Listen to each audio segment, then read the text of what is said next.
Hello mga guys, hapon na naman. Ang piraso. Dumating tayo sa TikTok. Sender is personal care store. TikTok. Ayan. Unbox. Ito.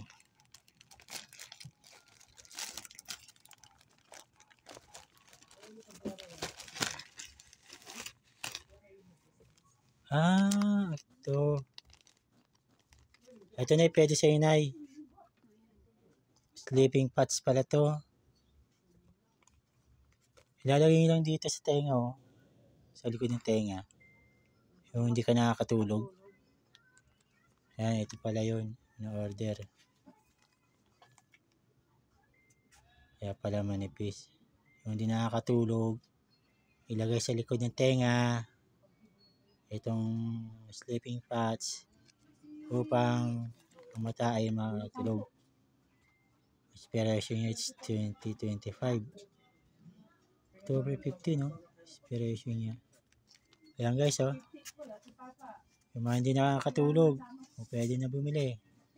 Joke lang. Kasi susubukan ko lang namin magnanay. Ayan, personal care yung sender. Ayan. Salamat sa panonood po.